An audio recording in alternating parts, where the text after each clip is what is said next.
Friends, this is a channel about real life. No sugarcoating, no lies, only men's stories full of struggle, betrayal, and loss. It's about those who life knocked down, but who still found the strength to rise and keep going. If you seek honesty, strength, and inspiration, you're in the right place. Michael was 45, and he felt time like a slow stream devouring every moment of life.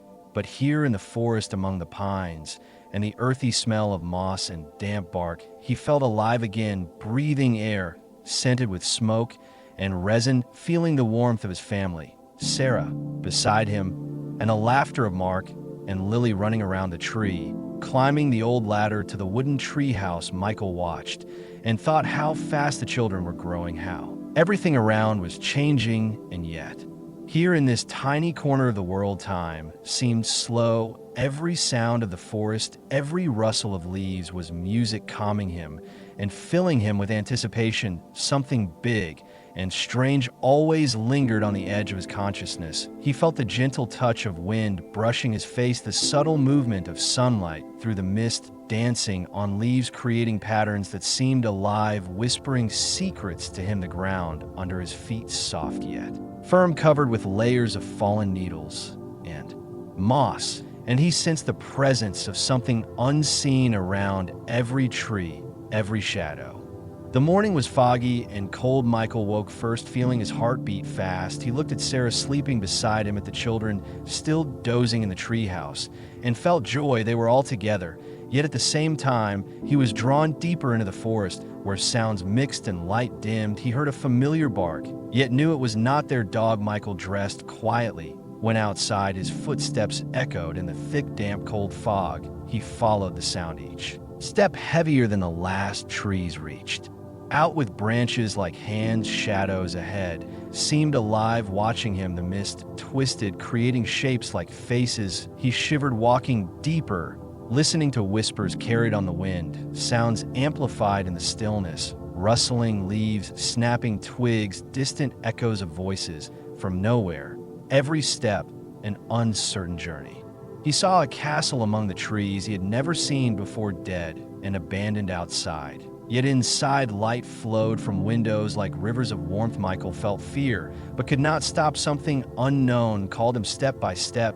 He entered air, thick and warmer, yet heavy smell of old leather-baked goods, and a sweet, mysterious scent filled corridors. Light flowed along walls like river, shadows moved like living creatures watching him. He walked further, time dissolved. Minutes became hours, hours became night's walls seemed to breathe, floors creaked in rhythm with his heartbeat. He felt watched, alone, simultaneously. He saw scenes changing before his eyes, children laughing and crying simultaneously, barking, turning into whispers, laughter merging into one. Michael tried to understand where he was, what was real, what was not. His heart raced, mind tried to keep him grounded. Castle corridors, long dark old portraits, and figures moving in shadows, his own shadows merging with them. He felt strange unity, presence, old alive echoes of music calling him deeper into rooms and halls stretching endlessly. Then he came across a room. A figure stood in front of a large window, dark silhouette, like a statue or spirit. Michael felt fear, curiosity, raised his hand, felt figure respond, subtle movements, vibrations inside. Castle creak of doors, floorboard squeaks, quiet laughter merged in consciousness. He felt night would never end. Hours became endless. Michael wandered castle around him. Time and space blended. He remembered previous trips with family. Laughter play here in clearing memories gave strength to go on even when mind doubted reality. Heartbeat like life and death game. Every sound, every rustle strengthened resolve. Michael wandered deeper through the castle corridors, shadows, shifting shapes, dancing along the walls, whispering secrets he could not understand. Every step echoed like footsteps of those long gone. He remembered the laughter of Mark and Lily climbing the treehouse ladder, the warmth of Sarah's hand in his own moments spent by the fire, telling stories of their past adventures. He felt connected to them across time and space. Yet here in the castle he was utterly alone, the air thick with the scent of Old books, candle wax, and damp stone, each breath heavy and sweet and slightly acrid. He paused, listening to the faint murmur of voices, as if the walls themselves were speaking to him. Every door he opened led to another corridor, another room, the floorboards creaking beneath his weight, shadows pooling in corners, forming shapes. He thought he recognized faces of strangers and loved ones blending with the mist that poured through the broken windows. He moved, cautiously yet compelled by an unseen force. Every sense heightened. The fog of the forest outside seemed to creep inside, following him through the halls. In one chamber, he found a mirror, tall and narrow, covered in dust. Michael wiped it with his sleeve and saw not just his reflection, but fleeting images of his family, the children smiling, Sarah calling his name, their voices echoing faintly in the glass. He reached out, and the surface shimmered like water. His hand met resistance, yet a strange warmth radiated through him. He stumbled back, heart pounding. The room seemed to pulse with life, walls breathing, ceiling stretching endlessly. He heard the faint bark again, not the dog from home, but something mimicking it, calling him further into the unknown. Michael knew he should retreat, yet curiosity pressed him forward. Each step felt like moving through time and memory, merging past, present, and something unearthly into one continuous thread. He entered a library, vast and towering, shelves filled with ancient tomes and manuscripts, some pages moving as if turned by invisible hands. The smell of parchment and ink, thick and comforting. He saw drawings of creatures half hidden in shadow, landscapes twisted in impossible angles, diagrams of stars and constellations, unfamiliar yet eerily familiar. He ran fingers along spines, feeling the hum of energy beneath his touch. Michael sat on a cold wooden chair, opened a book, and read passages aloud. Words that seemed to resonate inside him, making the air vibrate. He closed eyes, imagining Sarah and the children playing in the clearing, the sunlight filtering through trees, the gentle rustle of leaves, the distant murmur of water, and he felt a strange comfort amidst the fear.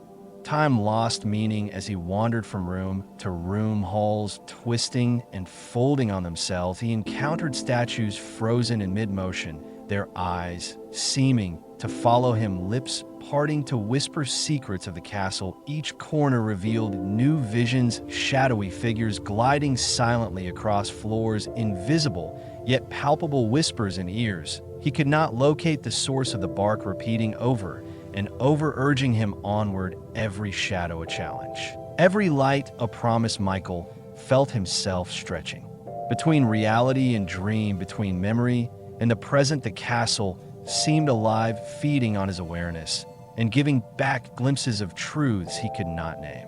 In a narrow spiral staircase, he climbed higher, feeling the chill of ancient stone pressing against his skin, each step echoing like a drumbeat, counting the hours of night without end. He reached a circular room, windows looking out into a swirling fog beyond which he could just make out the shapes of the forest, the trees, twisted shadows moving as if alive. He felt an overwhelming mixture of awe and terror, and yet a strange calm. He understood that he was part of this place, somehow bound to its rhythm, its breath. He could feel the heartbeat of the castle synchronizing with his own, and he knew the night would leave a mark inside him forever.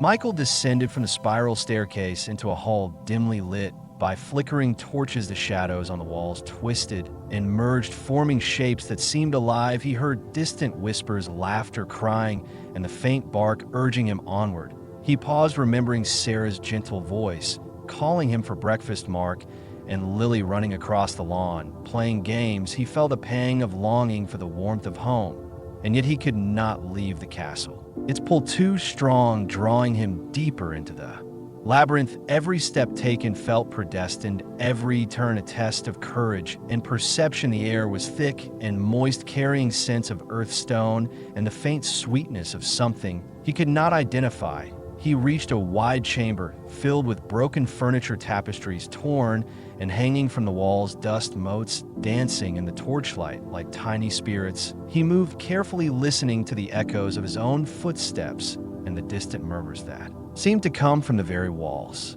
He noticed a door, slightly ajar, through which a faint golden light spilled. He stepped inside, finding a room filled with mirrors not reflecting his image, but scenes from his past, every mirror a window into a memory. He saw himself with Sarah, their first walk in the forest, holding hands, children laughing in the distant sunlight, filtering through the leaves. He saw moments of joy, grief, fear, and love, all layered together. The bark he heard now intertwined with laughter and cries of the children. He reached toward one mirror, and the surface rippled like water. He felt a pull stronger than ever, a sensation of being stretched between worlds of reality, memory, and the unknown. He staggered back, heart pounding yet compelled to continue his exploration of the endless castle. In the next corridor, he found statues of figures frozen mid-motion, some human, some animal, some unidentifiable shapes. Their eyes seemed to follow him, lips whispering words he could not comprehend. The shadows at their feet moved and twisted, forming shapes familiar, yet alien. He felt the presence of the castle as a living being breathing with him, merging with his thoughts and fears. He pressed forward, each hallway folding upon itself, creating impossible angles, corridors looping back and forth as if the castle was guiding him through a test of his own mind. He paused occasionally to listen. The bark repeated, now clear and urgent, a guide, a warning, or a lure. He could not tell, but it led him to a tower stair, spiraling up into darkness, mist curling around his feet. Climbing higher, the walls seemed to stretch endlessly.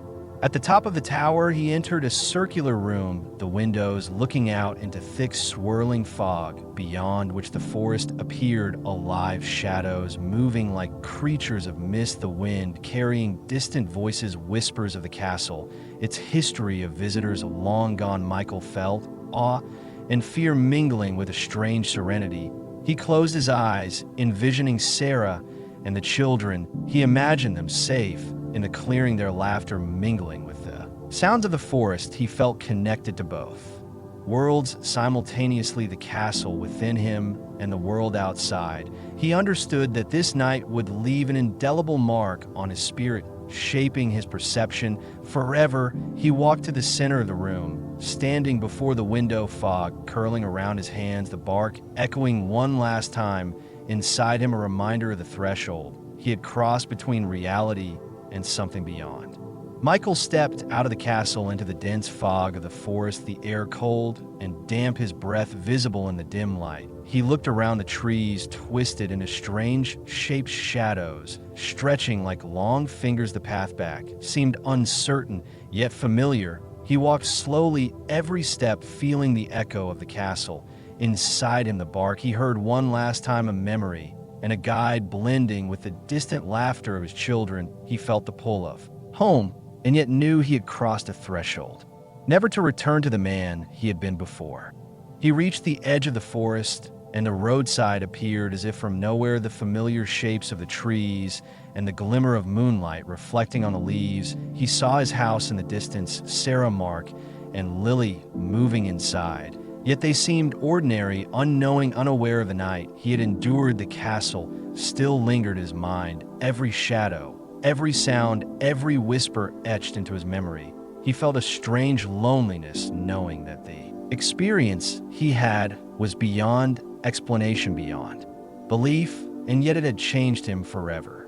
Michael approached the road, stepping onto the asphalt, feeling the chills seep into his shoes. Every sound amplified, the wind rustling the leaves, the faint echo of distant traffic. He felt his heart pounding, fear and awe mixing with relief and sorrow. He knew he had been gone for what seemed like hours, or maybe days. The world outside continued as normal, yet he was different inside. Every sensation heightened, every memory sharper. He felt the weight of the unknown pressing, and the strength gained from surviving it filling him simultaneously. Sarah opened the door as he reached the house, her eyes wide with concern. She called his name, and Mark and Lily ran to him, their voices blending into one familiar sound, yet alien in the context of what he had experienced. He tried to explain the night, the castle, the shadows, the bark, but words failed him. Their faces showed confusion, disbelief. and worry, he realized that this experience was as alone that no one could truly understand it. Yet he felt a deep connection to them, stronger than ever even. Without their understanding, he felt alive, more aware of the world and the subtle threads of mystery that wove through it.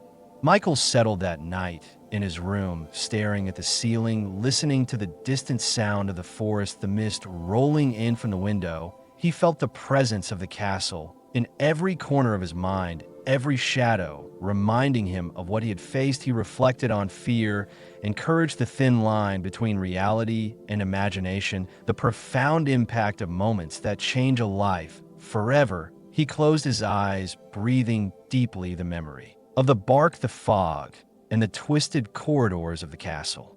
Blending with visions of Sarah Mark and Lily playing in the clearing, he knew that he had been transformed, that he had walked through a world unseen and returned stronger and more aware. The night had ended, yet its mark would remain. In the days and nights that followed, Michael walked the forest paths, the mist curling around his feet, the sounds of animals and wind echoing through his consciousness. He observed shadows in light, noticed subtle changes in familiar landscapes. He felt the weight of solitude and the gift of knowledge that only such an experience could provide. Every step a meditation, every rustle a reminder that the world is more complex, mysterious, and alive than most could perceive. He carried the castle within him, its lessons, its fears, and its wonders shaping the man. He had become a man who had touched the edge of something beyond understanding and returned alive, aware, and unbroken.